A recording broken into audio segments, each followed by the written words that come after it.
Hey guys, आज हम discuss करेंगे 2022 के CGL का जो टायर 1 का पेपर था, जो 1 दिसंबर 2022 को हुआ था। ये हमारा पहला लेक्चर है और टोटल लेक्चर हमारे आएंगे 40। ओके, तो चलते हैं अब इसके हम पहले क्वेश्चन की तरफ। इस क्वेश्चन में पूछा गया है द टर्म बैक स्टिक ये किससे रिलेटेड है। तो इसका आंसर करेक्ट तो ये है हॉकी स्टिक्स। तो अब देखते हैं हम बाकी हॉकी से कौन कौन सी चीज़ें रिलेटेड हैं। जैसे नंबर वन में बैक स्टिक इसमें दिया हुआ है, ठीक है। नंबर टू पे होता है इसमें एडवांसिंग। नंबर थ्री ये कुछ इसी के रिलेटेड टर्म है जो कि याद रखना इन फ्यूचर जो भी एग्जाम होंगे उनके लिए। ओके, एक और देख लेते हैं under cutting.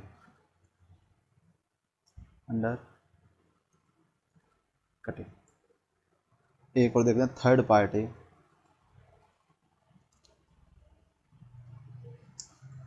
Third party obstruction. ये 5 इससे रिलेटेड और भी टर्म है जो कि हमें पता हो तो और भी अच्छी बात है, ताकि हम आने वाले एग्जाम में और भी अच्छे से दिखा सकें। जैसे पहली बैक स्टिक है, फिर एडवांसिंग है, फिर स्टिक्स है, फिर अंडर कटिंग है और थर्ड पार्टी ऑब्स्ट्रक्शन है। ठीक है, नेक्स्ट क्वेश्चन देखते हैं। इसमें बताना था which of the following festivals in Punjab is celebrated to commemorate the formation of the Khalsa Panth. ठीक है, जो खालसा पंथ से रिलेटेड है उसके बारे में। ओके, तो सबको पता है इसका आंसर बैसाखी है। अब हम जानते हैं बैसाखी के बारे में कुछ चीज़ें। जैसे कि बैसाखी जो ये पंजाब में मनाई जाती है, ठीक है, हरियाणा और चंडीगढ़ में मनाया जाता है। ठीक है, और ये जो फेस्टिवल है बैसाखी जो ये सिखों का मेनली फेस्टिवल है और ये मनाया जाता है स्प्रिंग, इसलिए इसको स्प्रिंग फेस्टिवल भी बोलते हैं। और ये सिर्फ इसकी याद में मनाया जाता है जो कि गुरु गोविंद सिंह जो थे, उन्होंने जो खालसा पंथ की स्थापना करी थी, उनके उसमें उनकी याद दिलाने के लिए, उनको जो याद करते हैं उसके लिए।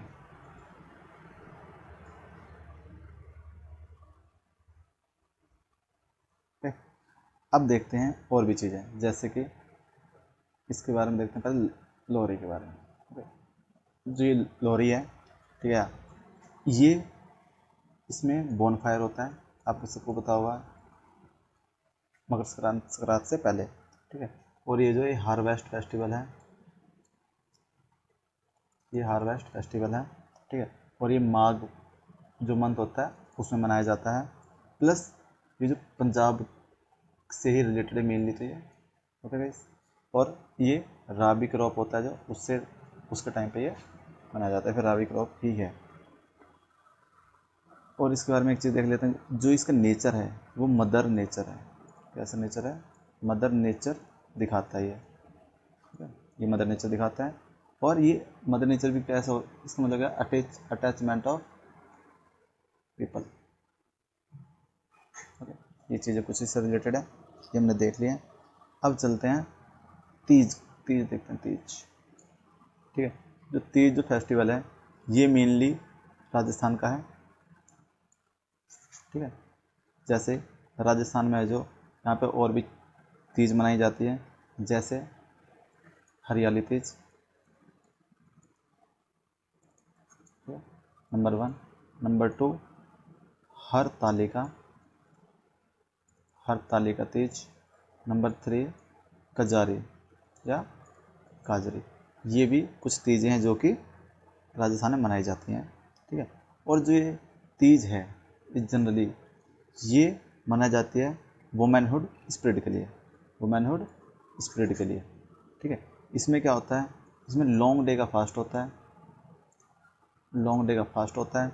और ये किस लिए होता है? ये जनरली होता है अपने हस्बैंड के लिए वेल्थ प्लस हेल्थ दोनों की वेलबींग के लिए।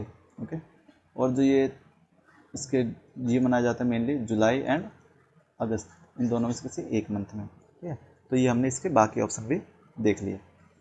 इसमें एक ऑप्शन बच चुका भी, ये वाला, ये रहा, होला मोहल्ला। जो ये है, ये हमारे स्प्रिंग फेस्टिवल है, स्प्रिंग मनाया जाता है, और ये मनाते कौन है? ये सिख लोग मनाते हैं, ठीक है। और ये सिख लोग मनाते हैं, मेनली पंजाब में होगा, ठीक है। और प्लस ये 3 डेज तक चलता है, ठीक है। तो ये कुछ इसकी चीज़ें थी जो कि हमने वो भी देख ली है। अब चलते हैं अगले क्वेश्चन की तरफ। अगला क्वेश्चन है, इसमें थीम बतानी थी, क्या थीम है, ठीक है। तो वो भी कब की? International day of yoga in India. तो इसमें थीम गिवन है, yoga for the achievement of the sustainable development goals, okay. तो अब इसके बारे में और कुछ देखते हैं, जैसे कि 2023 जो इसकी थीम थी योगा फॉर वासुदेव कुटुंबकम, ठीक है।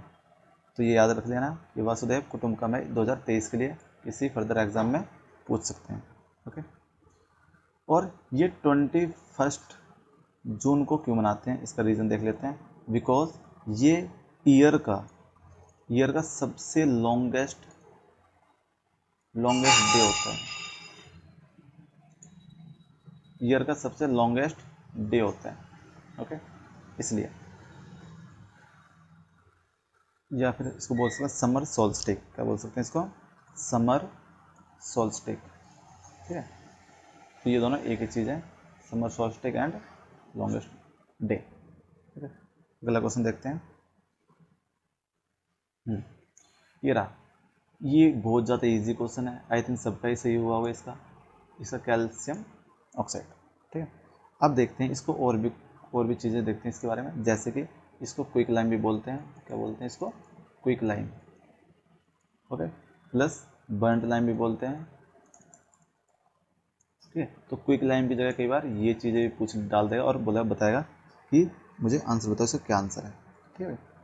चलिए इस बारे में एक चीज़ और देखते हैं। अगर ये रिएक्शन करता है वाटर से, तो क्या बनाएगा, ठीक है। अगर ये रिएक्शन करे CO2 से तो क्या बनाएगा, ठीक है। अगर ये वाटर से रिएक्शन करता है तो ये बना देगा CaOH2, ठीक है, ब्रैकेट के बाद, ठीक है। तो ये कैल्शियम हाइड्रोक्साइड। और एक चीज़ और, जब भी किसी के पीछे हाइड्रोक्साइड देखा होता है तो वो बेस होते हैं, ठीक है। और जब ये रिएक्शन करेगा CO2 से तो ये बनाएगा कैल्शियम कार्बोनेट, ओके, ठीक है। और इसका एक पॉइंट देख लेते हैं, ये जो होता है ये हाइड्रेटेड लाइम होता है, हाइड्रेटेड लाइम, ठीक है, ओके। बस इसके बारे में इतना ही जान सकते हैं। और बाकी अगर ऐसा कोई क्वेश्चन आ जाएगा तो उसको और भी अच्छे से एलैबोरेट करके डिस्कस करेंगे हम।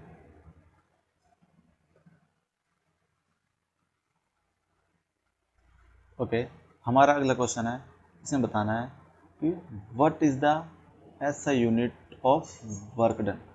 वर्क डन जनरली होता है क्या?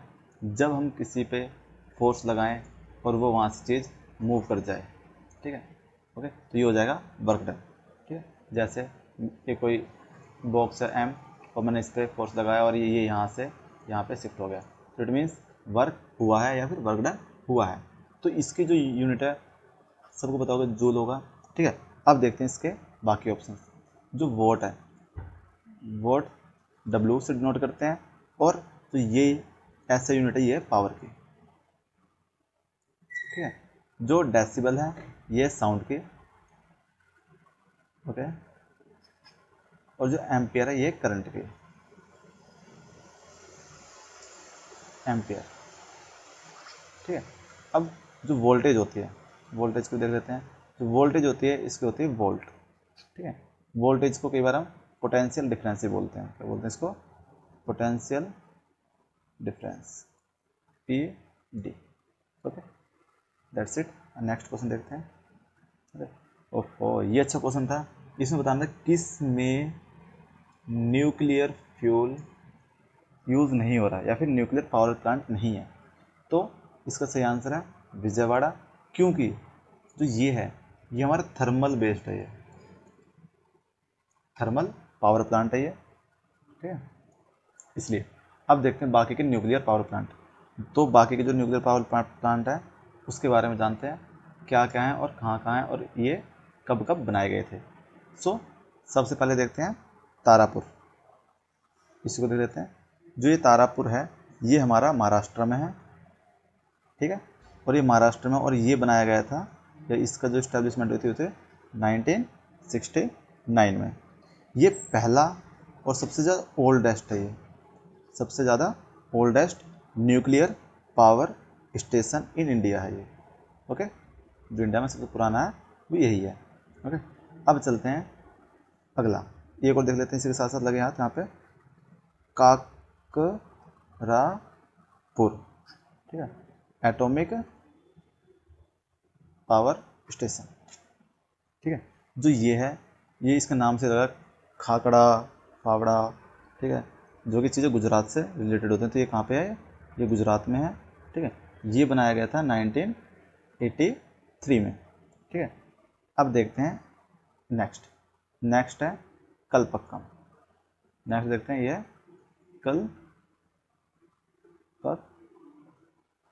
कलपक्कम, ठीक है। ये कलपक्कम है, ये है तमिलनाडु में, ठीक है। जो इसकी स्थापना हुई थी ये हुई थी 1984 में, ठीक है। इसकी स्थापना 1984 में हुई थी और ये भी पावर प्लांट है जहाँ पे कि एटॉमिक एनर्जी का यूज़ होता है या फिर न्यूक्लियर फ्यूल का। अगला देखते हैं नरोरा। नरोरा यहीं पे गिवन है, इसको देख लेते हैं। जो नरोरा है ये यूपी में है, ठीक है, और जो इसकी स्थापना हुई थी ये हुई थी 1991 में, 1991 में। ओके, उसके बाद नेक्स्ट है कायगा।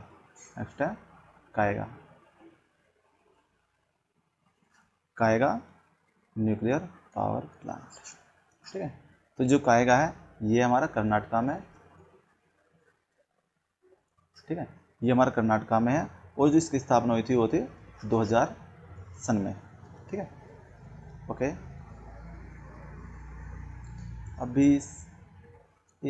अभी इसमें एक और बच गया, एक और देख लेते हैं। नेक्स्ट है कुंडनकुलम न्यूक्लियर पावर प्लांट। ये हमारा तमिलनाडु में, ठीक है, और इसकी जो स्थापना हुई थी 2013 में हुई थी, ठीक है। तो कुछ हमने बाकी सारे के सारे डिस्कस कर लिए हैं, किसकी स्थापना कब हुई थी और कहाँ कहाँ पे हुई है, सब के बारे में। तो अब इसकी कुछ चीज़ और देखते हैं, जैसे कि अभी जो इंडिया में है टोटल कितने हैं। टोटल 22 न्यूक्लियर पावर प्लांट है इंडिया में अभी फ़िलहाल, जो कि 7 स्टेट्स में है, ठीक है, 7 स्टेट्स में है। और जो इसको इस सब की जो देख रेख करते हैं वो करते हैं NPCIL, ठीक है, national power corporation of India limited, ठीक है। अब ये किसके अंडर काम करती है, ये डायरेक्टली एडमिनिस्ट्रेट करता है इसको कौन, department of atomic energy, DOE, ठीक है। और इसका मतलब क्या है, ये गवर्नमेंट ऑफ इंडिया का, ठीक है। तो ये इसके अंडर कौन काम करता है, ये, और ये इन सब जितनी पावर प्लांट है सबकी देख रेख ये करता है। ओके, सो याद रख लेना कि जितने भी न्यूक्लियर पावर प्लांट हैं वो किसके अंडर हैं, वो सब NPCIL के हैं। और NPCIL किसके अंडर है, NPCIL DOE के अंदर है, मतलब डिपार्टमेंट ऑफ एटॉमिक एनर्जी, जो कि गवर्नमेंट ऑफ इंडिया का है। अब चलते हैं नेक्स्ट क्वेश्चन की तरफ।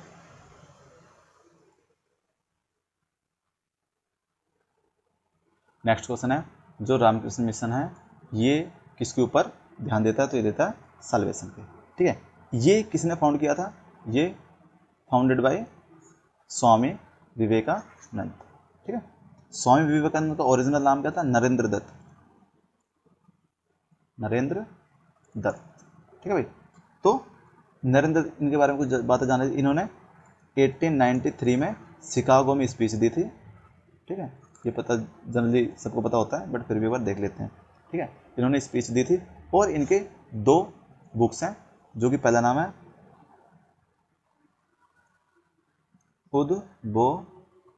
उद्बोधन, ठीक है। नंबर 2 प्रबुद्धा, ठीक है, प्रबुद्धा भारत, ठीक है, प्रबुद्धा भारत। जो ये बुक थी और ये जनरली इंग्लिश में थी, और ये बुक थी जो ये थी बंगाली में, ठीक है। और इनके जो डॉक्ट्राइन थी, इनकी डॉक्ट्राइन देख लेते हैं। इनकी जो डॉक्ट्राइन थी वो थी सर्विस, कि ह्यूमन बीइंग की सेवा करो, ये इनके डॉक्ट्राइन थी, ओके। प्लस इनको spiritual father of modern nationalist movement भी बोला जाता है। जो स्पिरिचुअल फादर कौन है इंडिया के, मॉडर्न इंडिया के, वो हैं स्वामी विवेकानंद, ठीक है। और इनका जो वो था क्या था मोटो, इसका मोटो देख लेते हैं। इसका जो मोटो था वो क्या था, इनका जो मोटो था वो ये था कि जो वंस ऑन सॉल्यूशन, ठीक है, ये salvation, one's own salvation and for the welfare of the world, ठीक है, ये इनका मोटो था, ठीक है, खुद का साल्वेशन और वेलफेयर ऑफ द वर्ल्ड, ठीक है। ये लाइन कहीं आ जाएगी तो बता देना, इसका आंसर सही हो जाएगा स्वामी विवेकानंद।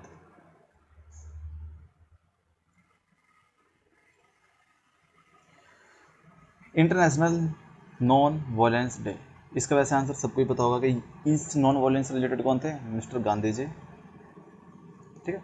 तो और इनका बर्थडे कब आता है, 2 अक्टूबर को आता है। इसी वजह से ये UNGA, ये यूनाइटेड नेशन जनरल असेंबली है, ठीक है। यहाँ पर 15 जून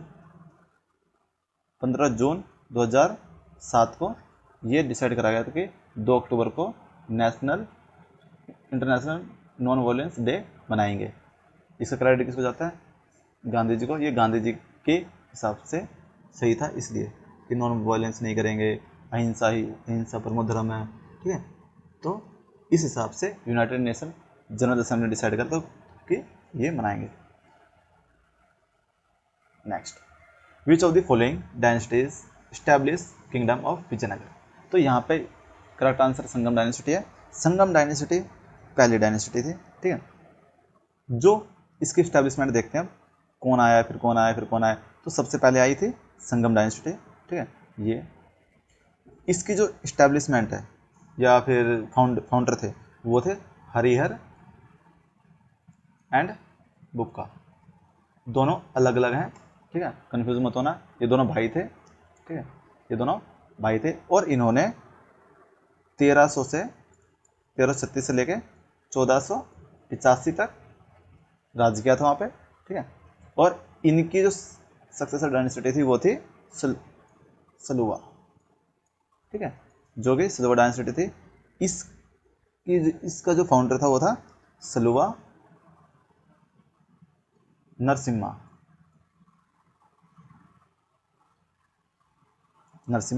और जो इनका जो टाइम पीरियड था वो था 1485 से लेके 1505 तक, ठीक है। अब देखते हैं अगली, नंबर थर्ड पे तुलुवा, ठीक है। जो तुलुवा डायनेस्टी, इसके जो फाउंडर थे वो थे वीरा नरसिम्हा, इनके जो फाउंडर थे वो थे वीरा नरसिम्हा, ठीक है। और जो इनका जो टाइम पीरियड था वो 1505 से लेके 1570 तक का था, ठीक है। और तुलुवा के जो सबसे ज़्यादा फेमस थे वो थे कृष्ण देव राय, ओके, कृष्ण देव राय इनके वन ऑफ द फेमस रहे थे। और उसके बाद जो लास्ट डायनेस्टी आते हैं नंबर 4 पे, वो आती है आराविडो, ठीक है, या आराविडो, ओके। जो इसके जो फाउंडर थे तिरुमल, ठीक है। और इनका टाइम पीरियड था 1570 से लेके 1650, ठीक है। ये इसकी लास्ट डायनेस्टी थी।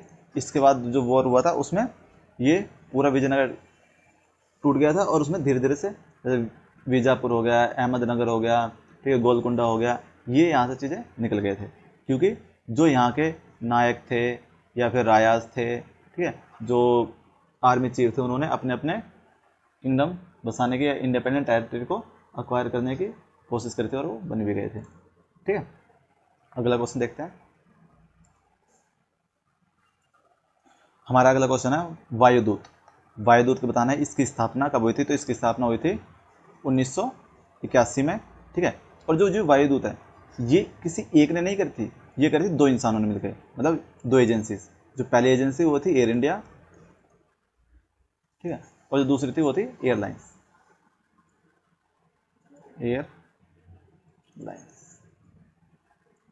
Indian airlines, sorry, Indian airlines.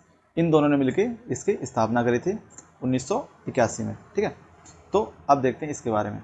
Air India, air India है जो, इसका जो हेडक्वार्टर है वो नई दिल्ली है, ठीक है, इसका हेडक्वार्टर न्यू दिल्ली है, ठीक है। और ये फ्लैग कैरियर है हमारा, क्या है, फ्लैग कैरियर, ये इंडिया का फ्लैग कैरियर है, ठीक है। और जो ये है ये इंडिया बेस्ड है, ये सॉरी दिल्ली बेस्ड एयरलाइंस है, ठीक है। और एक चीज़ इसके बारे में मेनली देखते हैं, ये जो थी ये थी डोमेस्टिक, ये डोमेस्टिक मोटो था इनका, किंतु जो प्राइम मोटो था वो किसके लिए था, वो था नॉर्थ ईस्ट जो एरियाज हमारे वहाँ पर सर्विस प्रोवाइड करना, ठीक है, ओनली, ओके। और जो इसके एक चीज़ और देखते हैं, इसका जो हेडक्वार्टर था, इसका जो हेडक्वार्टर था वो था दिल्ली, ठीक है। और ये रीजनल एयरलाइंस थी हमारी, ठीक है। आई थिंक इतने फैक्ट बहुत हैं, ये हमारे रीजनल या फिर डोमेस्टिक एयरलाइंस थी, ओके। अब चलते हैं अगले क्वेश्चन की तरफ। ओके, इसमें हमें बताना है कि सॉरी जो वाटर है, विंड है, ये आइस है, ठीक है। जो लैंडस्केप होता है वो कैसे डिफर करते हैं और कैसे वियरिंग अवे, जो सॉइल है वो कैसे चली जाती है यहाँ से वहाँ या फिर वहाँ से आगे, उसके कुछ क्या है, हवा है, वाटर, विंड और आइस, इसके वहाँ से कुछ एजेंट्स हैं, ये किसके एजेंट्स हैं, ये इसका जो करेक्ट आंसर हुआ है इरोजन, ठीक है। अब देखते हैं इसके वेदरिंग के बारे में। जो वेदरिंग है, वेदरिंग का मतलब होता है ब्रेकडाउन ऑफ रॉक्स।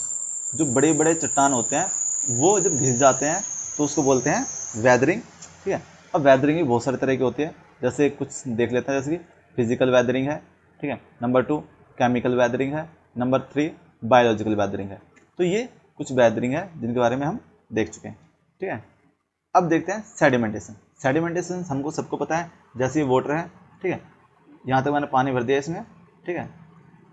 ये जो भी मैंने अगर इसके अंदर कोई सॉलिड चीज़ डाल दी, मतलब ऐसा कुछ सॉलिड डाला, ठीक है, जो कि इसके अंदर घुल नहीं सकता, ठीक है, तो कहाँ जाएगा, वो नीचे यहाँ पे जम जाएगा और इकट्ठा हो जाएगा। इसका मतलब क्या हुआ, ये जब मैंने इसको अनडिस्टर्ब छोड़ दिया तो ये सब कुछ क्या आ गया, नीचे आ गया, इसको बोलते हैं सस्पेंशन, ओके। और इस पूरी प्रोसेस को क्या बोलते हैं, सेडिमेंटेशन। तो जो सेडिमेंट थे, सेडिमेंट जनरली क्या होंगे, सॉलिड है, ठीक है, जैसे कि सॉल्यूट, जो सॉल्यूट होता है, ठीक है, सॉल्यूट जब इसके नीचे बैठ जाते हैं उसको बोलते हैं सेडिमेंटेशन, ठीक है, इस पूरी प्रोसेस को।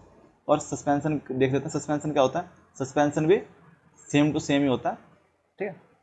मेटामॉर्फोसिस, मेटामॉर्फोसिस में क्या होता है, ये जो होता है मेटामॉर्फोसिस, ये फिजिकल चेंजेस होते हैं एनिमल्स में, क्या होते हैं, फिजिकल चेंजेस इन एनिमल, ठीक है। तो चारों के बारे में देख लिया हमने, ठीक है। वेदरिंग क्या होती है, वेदरिंग होती है breakdown of rocks, physical weathering होती है, केमिकल वेदरिंग होती है और बायोलॉजिकल वेदरिंग होती है, ठीक है। और जो मेटामॉर्फोसिस होता है ये फिजिकल चेंज इन एनिमल्स होता है। जो सेडिमेंटेशन होता है, कोई सेडिमेंट्स हो जब वो वाटर में नीचे बैठ जाता है तो उसको बोलते हैं सेडिमेंटेशन प्रोसेस। सस्पेंशन की तरह है बिल्कुल, ठीक है, सस्पेंशन कुछ सॉल्यूशन होते हैं, ठीक है, सॉल्यूशन हो गया, ठीक है, और कोलोइड सॉल्यूशन हो गया और सस्पेंशन हो गया। ये 3 तरह के सॉल्यूशन होते हैं जो कि हम केमिस्ट्री में पढ़ेंगे, ठीक है। हमारा अगला क्वेश्चन है, ये बिल्कुल फैक्चुअल क्वेश्चन है, अगर आपको आता है तो करो, अदरवाइज छोड़ के निकल जाओ वहाँ से, ठीक है। जैसे जो इसका आंसर तो सबको होता है, नितिन गुप्ता है। अब देखते हैं जो नीति आयोग है उसके फिलहाल अभी जो चेंज हुए हैं वो नीति आयोग को कौन बनाया, BVR सुब्रमण्यम, ठीक है। तो ये नए चेयरमैन अपॉइंट करे गए हैं, ओके। एक और देते हैं NIA, ठीक है, नेशनल इन्वेस्टिगेशन एजेंसी, ठीक है। और इसके नया चेयरमैन कौन बना है, दिनकर गुप्ता। ये मैं सोचते हैं कि ये जो हमारे हैं ये दोनों भाई हैं, ऐसा कुछ नहीं है, ठीक है। अगला देखते हैं, ओके। इसमें बताना था सरोद सम्राट जो इंडियन क्लासिकल म्यूजिक है ये किससे रिलेटेड था, who among the following is known as for this. तो इसका करेक्ट आंसर है अमजद अली खान। अब इनके बारे में कुछ जान लेते हैं, ठीक है, अमजद अली खान के बारे में। जो इन्होंने जो भी कुछ सीखा वो अपने फादर से सीखा है, ठीक है। इनके फादर का नाम क्या था? हाफिज अली खान, ये इनके फादर का नाम था। और इनको क्या मिला है? इनको 2001 में पद्म विभूषण भी मिल चुका है, पद्म विभूषण, ठीक है। कई बार ये पूछ लेते हैं कि इनमें से किसको पद्म विभूषण मिला था, ठीक है। तो इसका करेक्ट आंसर ये होगा अमजद अली खान को भी मिला हुआ 2001 में, ठीक है। अब जो सरोद है, सरोद का मतलब होता है मेलोडी। अब कोई तो रोमांटिक सोचेंगे, ठीक है, जिसका मतलब होता है रोमांटिक, सॉरी मेलोडी, ठीक है। और ये वर्ड जो है, ये वाला, ये पर्शियन वर्ड है। क्या ये? पर्शियन वर्ड है, ठीक है। अब देखते हैं हम कुछ और भी लोग जो तबला से जुड़े हैं या फिर वीणा से जुड़े हैं, उनको भी देख लेते हैं। कुछ कई बार एग्जाम में ये चीज़ें भी पूछ लेते हैं, ठीक है। जैसे कि हम तबला की बात करते हैं, जो तबला है इससे कितने लोग जुड़े हैं? जैसे जाकिर हुसैन, आई थिंक आपने नाम भी सुना होगा, जाकिर हुसैन नंबर 1। नंबर 2 और कौन जुड़ा हुआ है यहाँ से? पंडित अनोखेल मिश्रा, ठीक है, ये भी तबला से जुड़े हुए हैं, मतलब ये भी इसको बजाते हैं। नंबर 3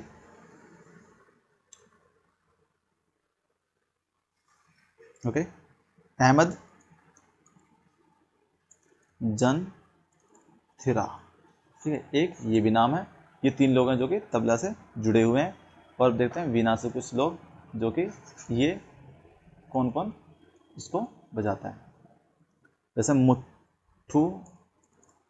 मुथु स्वामी दीक्षितर, मुथु स्वामी दीक्षितर, ये बड़े अजीब से नाम होते हैं साउथ के, ठीक है। और विनाई धाना मुरद, ठीक है, विना धना मुरद। एक है वीना, कौन है? और वीना शेष ना, वीरा शेष ना। हमारा अगला क्वेश्चन है, विच of the following is not one of the methods of national income estimation. इसके कितने एस्टिमेशन है? इसके 3 एस्टिमेशन है, ठीक है। सबकी पता होंगे आई थिंक, जिसने थोड़ी ज़रा से भी इकोनॉमिक्स पढ़ी होगी, ठीक है। ये बैंकिंग मेथड इसका नहीं है, ठीक है। अब देखते हैं कुछ इनके बारे में। जैसे कि विप्रो होता है, WPR, ठीक है। जो ये है, ये किससे करता है? ये इनकम है इसका, ये इनकम का है। मतलब W फॉर वेजेस, कि किसको कितने वेजेस देने हैं। I फॉर इंटरेस्ट, ठीक है। P फॉर प्रॉफिट, और R फॉर रेंट, किसको रेंट जाएगा, जिसको प्रॉफिट हो, जिसने हमारे यहाँ पे इन्वेस्ट करा उसको प्रॉफिट जाएगा, जिससे हमने लोन लिया है उसको हमें इंटरेस्ट देना पड़ेगा, जो हमारे मजदूर हैं या फिर जो लेबर्स हैं उसको वेजेस देने पड़ेंगे, ठीक है। तो ये इससे रिलेटेड था। और जो नेशनल इनकम होती है वो क्या होती है? नेशनल इनकम जो होती है, total value of goods and services in 1 year, ठीक है। नेशनल इनकम कि हमारे नेशन ने कितनी कमाई करी, तो जितने भी गुड्स एंड सर्विस हैं, गुड्स एंड सर्विसेज, उनकी जो टोटल वैल्यू है, ठीक है, क्या है? टोटल वैल्यू, वो क्या होती है? हमारी नेशनल इनकम होती है, ठीक है। ओके, इसे कुछ चीज़ जैसे कि जीडीपी को भी ले लेते हैं ताकि यहाँ क्या जीडीपी क्या, जो जीडीपी है, जीडीपी क्या होती है? ग्रॉस डोमेस्टिक प्रोडक्ट, जो कि 1 ईयर में हमारी कंट्री के अंदर जो भी गुड्स एंड सर्विसेज प्रोड्यूस हुई हैं उसकी वैल्यू, तो वो क्या होती है? हमारी जीडीपी होती है, ठीक है। और इसके अंदर जीडीपी के अंदर जो होते हैं, ये इंडियंस प्लस फॉरेनर्स दोनों इंक्लूड होते हैं, ठीक है। बट जब हम जीएनपी की बात करेंगे, तो इसमें सिर्फ इंडियंस होते हैं, ठीक है। अब वो इंडियंस कहीं भी हो सकते हैं, वो चाहे आउट ऑफ इंडिया है या फिर हमारे टेरिटरीज में है, ओके, दैट्स इट। अगला देखते हैं। अब हमारा अगला क्वेश्चन है, पार्लियामेंट रेफर्स टू डैश। इसका आंसर सबको पता होगा, नेशनल लेजिस्लेचर। अब देखते हैं इसके बारे में कुछ।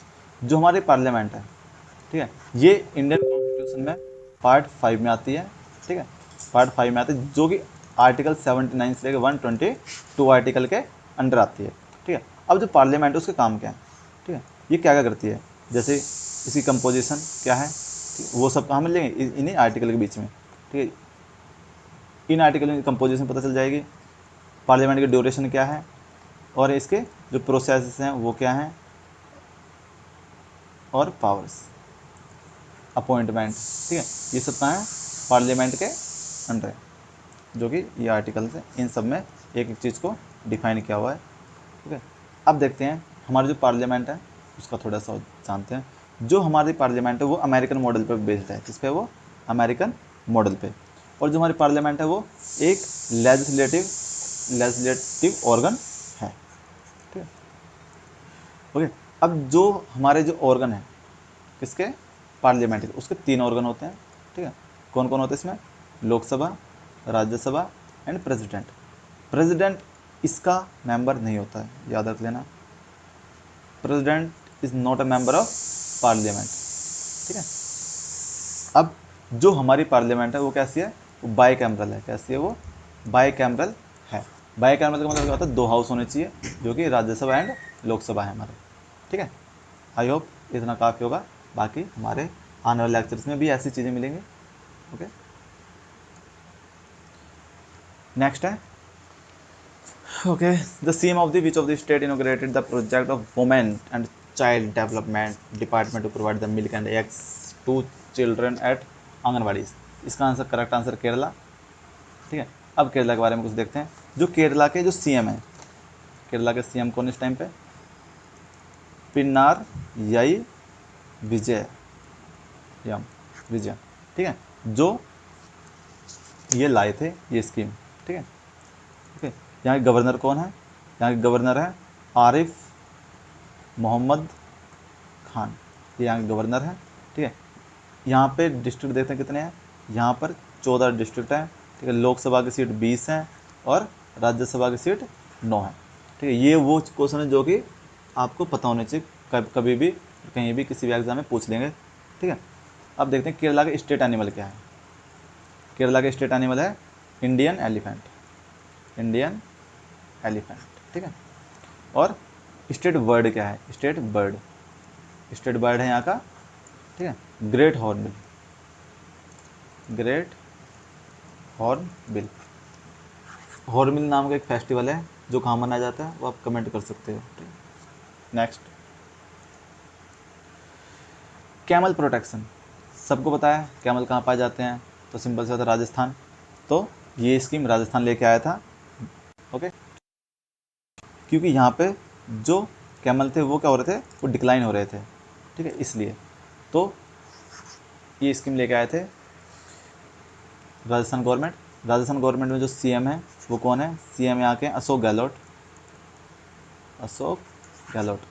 ठीक है, और यहाँ के जो गवर्नर है, गवर्नर है कालराज मिश्रा। ओके गाइस, ठीक है, पंजाब का, गुजरात और लद्दाख आप यहाँ के बता सकते हो, जो भी यहाँ का लेफ्टिनेंट गवर्नर है या फिर गवर्नर है या फिर एडमिनिस्ट्रेटर है, जो भी है। नेक्स्ट, हमें इनमें से वो प्रेसिडेंट बताने हैं जो कि प्लानिंग कमीशन के डिप्टी चेयरमैन रह चुके हैं। जिसका करेक्ट आंसर प्रणब मुखर्जी है। अब प्रणब मुखर्जी के बारे में कुछ चीज़ें देखते हैं, जैसे कि ये 13th प्रेसिडेंट बने थे इंडिया के, जो कि 2012 से लेकर 2017 तक रहे थे। ठीक है, और इनको भारत रत्न भी मिला हुआ है। ठीक है, जो कब मिला था, 2019 में। ठीक है, एक बात और कमेंट कर देना कि लेटेस्ट में किसको मिला है, लेटेस्ट भारत रत्न किसको मिला है। ठीक है, ओके, और इनके बाद कौन कौन प्रेसिडेंट बने थे, इनके बाद बने थे रामनाथ कोविंद, रामनाथ कोविंद। और इनके बाद अभी जो कौन है वो आप बता सकते हो। ओके, नेक्स्ट देखते हैं,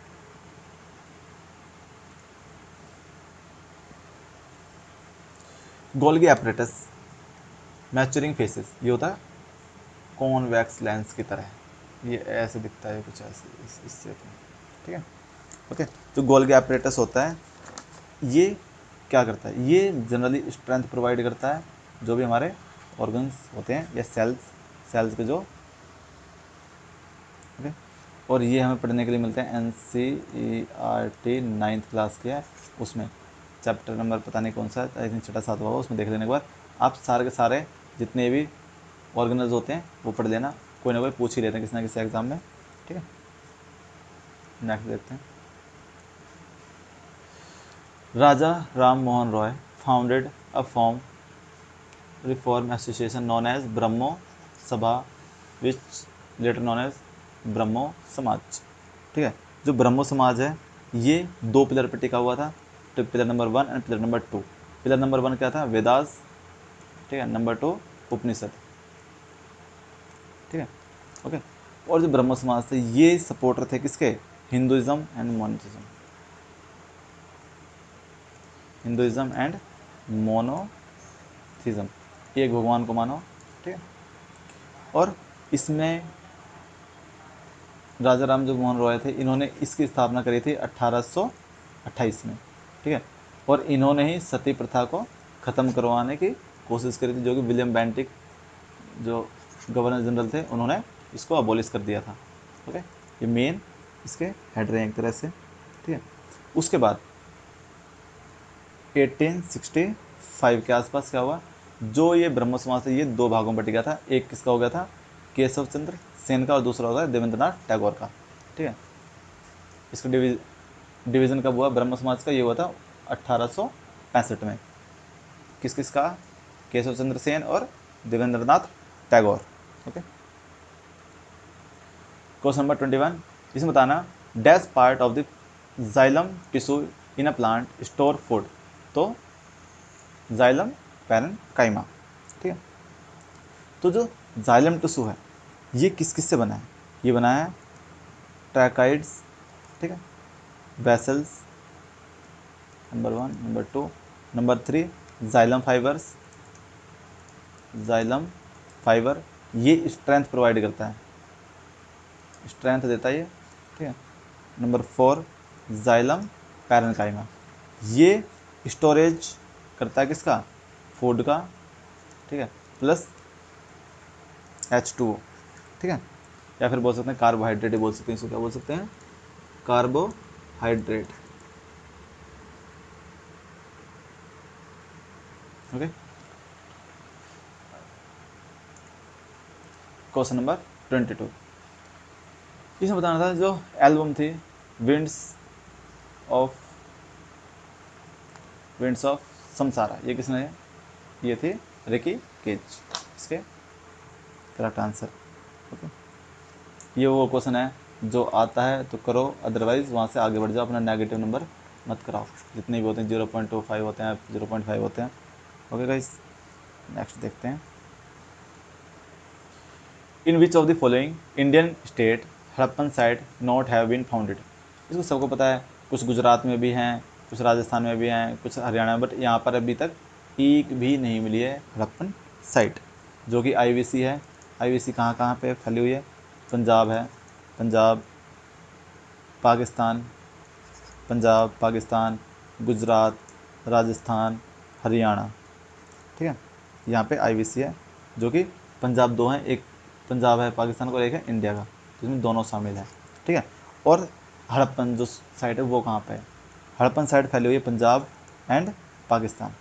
ठीक है, पंजाब एंड पाकिस्तान। ठीक है, इसके लिए एंसेंट अच्छे से पढ़नी पड़ेगी, तभी इस चीज़ का आंसर दे सकते हैं, वैसे जनरली बता सकते हैं gas. Question number 23, burning burning of coal is an example of dash. अब सिंपल सी बात है, जो कोल है प्लस में उसको ऑक्सीजन चाहिए होगी जलने के लिए, फिर वो क्या बन जाएगा, जल जाएगा, राख बन जाएगी फाइनली। तो मतलब कि इसमें क्या हुआ, कॉम्बिनेशन हुआ किन्हीं दो चीज़ों का, कोल का प्लस ऑक्सीजन के साथ, तो क्या हो जाएगा, कॉम्बिनेशन रिएक्शन। ठीक है, अब इसके बारे में और चीज़ देखते हैं, जो कॉम्बिनेशन रिएक्शन होती है उसके अलावा कौन कौन सी रिएक्शन होती हैं।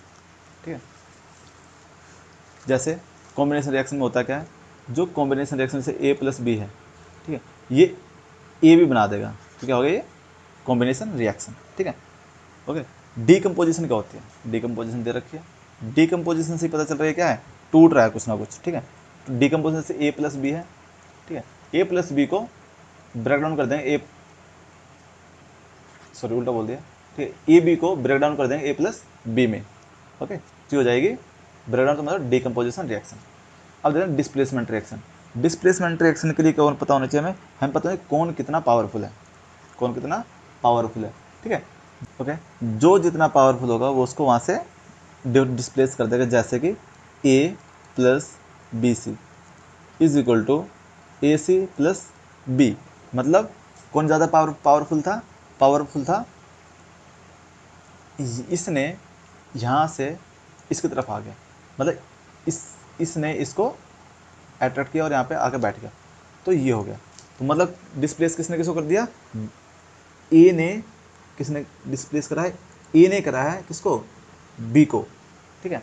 तो ए ज़्यादा पावरफुल, जैसे कि जिंक, ये जिंक हो सकता है, ये आयरन हो सकता है, तो जिंक ने एक तरह से इसको डिस्प्लेस कर दिया, क्या बन गया ये ए सी प्लस बी, मतलब इसने क्या कर दिया, डिस्प्लेस करके उसकी जगह ले लिया, तो ये बन गया डिस्प्लेसमेंट रिएक्शन, ठीक है।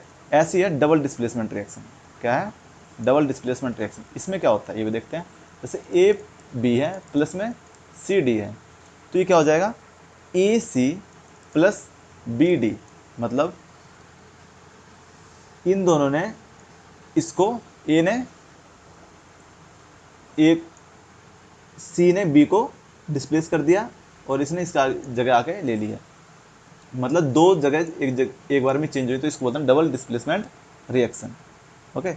अब एक और देख लेते हैं न्यूट्रलाइजेशन। जो न्यूट्रलाइजेशन होती है उसमें क्या होता है, उसमें होता है जब हम बेस की रिएक्शन किसके साथ करा दें, एसिड के साथ, तो क्या फॉर्म कर देता है, ये फॉर्म करता है सॉल्ट प्लस वाटर H2O, तो ये होती है न्यूट्रलाइजेशन रिएक्शन, ठीक है। अब देखते हैं next question. The foremost right among rights of the freedom कौन सा है, बहुत ज़्यादा इंपॉर्टेंट। सबसे पहले कौन सा याद आता है, तो ये आता है right to life and personal liberty, ठीक है। अब देखते हैं जो फंडामेंटल राइट्स हैं उसके बारे में, क्योंकि वहीं से रिलेटेड है ये। फंडामेंटल राइट्स देख लेते हैं। जो फंडामेंटल राइट्स हैं ये हमारे कॉन्स्टिट्यूशन के पार्ट 3 में रखे गए हैं। कहाँ रखे गए हैं, पार्ट 3। जो ये आर्टिकल हैं 12 से लेकर 35 तक चलते हैं, ठीक है, 12 से 35, ओके ओके।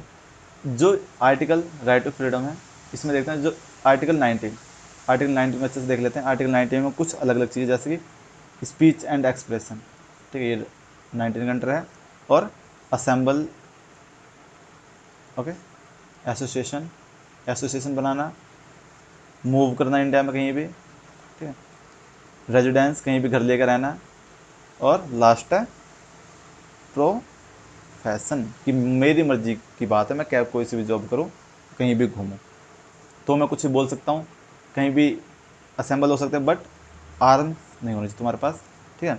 एसोसिएशन बना सकता हूँ, ठीक है, मूवमेंट कर सकता हूँ, कहीं भी इंडिया में घूम सकता हूँ, रेजिडेंस में घर वगैरह खरीद सकता हूँ कहीं भी, और प्रोफेशन जो मेरा है मैं कोई से भी चूज़ करूँ, कोई से भी मेरे पास जॉब हो वो, ठीक है। जैसे कि आर्टिकल 21 क्या है, right to life and personal liberty, okay, and protection against conviction, ये भी इसी के अंदर आता है, ये भी इसी के अंदर आता है, और प्रिवेंटिव डिटेंशन, ठीक है, आर्टिकल 20, ओके। जो कोई ऑफेंस करने जाता है उसको पहले से ही रोक लो, खत्म करना, ठीक है। आर्टिकल 23 भी देख लेते हैं और आर्टिकल 24 भी देख सकते हैं। 24 में किडनैपिंग का ही है, ठीक है, और 24 चाइल्ड लेबर नहीं करवाएंगे जो कि 18 से नीचे होंगे उन सब के लिए, ओके। तो ये थे आज के हमारे 25 क्वेश्चन। अगले 25 क्वेश्चन हम कल देखेंगे। ऐसे ऐसे करके पूरे पूरे 40 शिफ्ट हो जाएंगी और आपके सारे सारे क्वेश्चन भी हो जाएंगे। आई थिंक जो 40 शिफ्ट हैं उसके हिसाब से देखा जाए तो 25 क्वेश्चन हैं, 25 क्वेश्चन इंटू में 40 शिफ्ट, तो देख लेना कितने क्वेश्चन बन जाते हैं आपके, उस हिसाब से हो जाएगा। प्लस जो 2023 के कल ही एग्ज़ाम जो खत्म हुए हैं, ठीक है, उसके भी जितनी सारी शिफ्ट हैं 40 या 50 जितने भी हैं उनके भी सारे जीएस के डिस्कस कर लेंगे। उसमें आई थिंक इसके आपके 1000 क्वेश्चन बन जाएंगे, ठीक है, और 1000 उसके हो जाएंगे, और बाकी जो MTS हो गया, ठीक है, और CHSL हो गया, इनके भी 1000 2-3 हज़ार क्वेश्चन हो जाएंगे।